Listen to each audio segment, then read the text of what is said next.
میرے عزیز دوستو، میری امت کے نوجوانوں، اپنے آپ کو گناہوں سے بچاؤ۔ ہر شخص کے لیے ضروری ہے، چاہے وہ مرد ہو چاہے وہ عورت ہو، گناہ کو چھوڑے بغیر سکون قلب حاصل نہیں ہو سکتا۔ جب تک گناہ نہیں چھوڑیں گے، جب تک دلوں کو سکون نہیں ملے گا۔ خود اللہ نے قرآن کریم میں حکم فرمایا ہے، وَذَرُوا ظَاهِرَ الْإِثْمِ وَبَاطِنَهُ، گناہ چھوڑ دو، ظاہری گناہ، باطنی گناہ۔ گناہ اللہ رب العزت کی نافرمانی کرنے کو اور نبی کریم صلی اللہ علیہ وسلم کی مبارک سنتوں سے روگردانی کرنے کو کہتے ہیں۔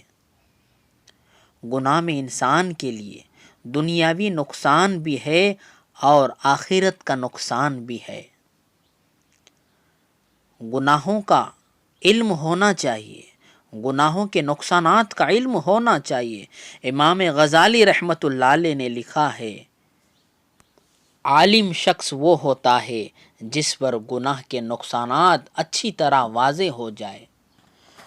گویا جو شخص گناہوں کے نقصانات سے جتنا زیادہ واقف ہوگا وہ اتنا ہی بڑا عالم ہوگا۔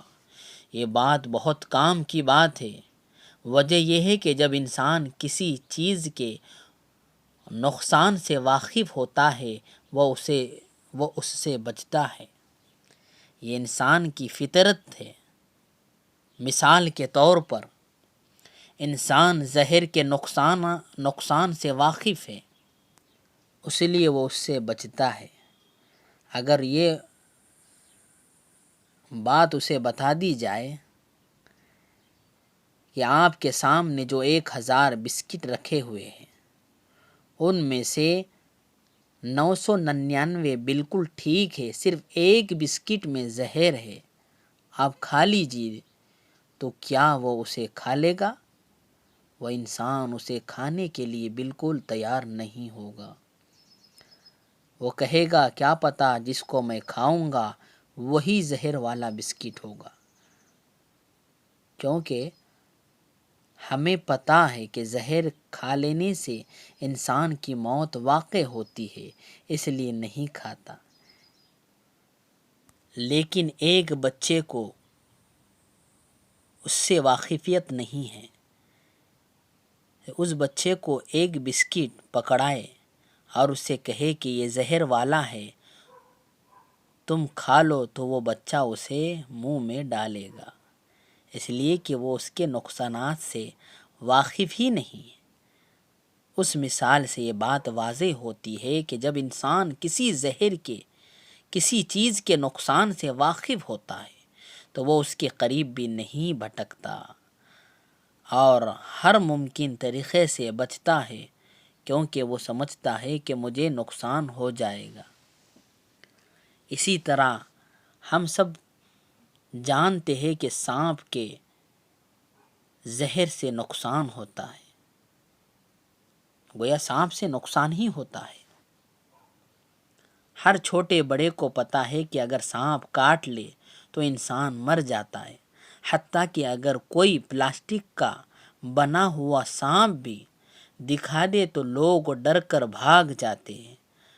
بڑا سانپ تو کیا، اگر سانپ کا کوئی چھوٹا سا بچہ بھی کسی گھر میں نظر آئے تو عورتیں شور مچاتی ہے، جب تک کہ اس کو مار نہ ڈالے تب تک چین سے نہیں بیٹھتی۔ وہ کہتی ہے کہ چونکہ گھر میں بچے ہیں اس لیے اس کو مارنا ضروری ہے، چونکہ ہم سانپ کے نقصانات سے واقف ہیں اس لیے اس کا وجود ہمارے گھر میں ہم برداشت نہیں کرتے۔ جب یہ مثالیں سمجھ میں آ گئی تو یہ بات بھی ذہن میں رکھے، نفس کی خواہش ہمارے لیے زہر کے مانند ہے۔ نفس ہمارے دل میں گناہوں کو پیدا کرتا ہے۔ جس طرح انسان زہر سے بچتا ہے، اسی طرح نفس کے ان زہریلے خیالات سے بچتا ہے۔ جو اسے گناہ پر ابھارتے ہیں۔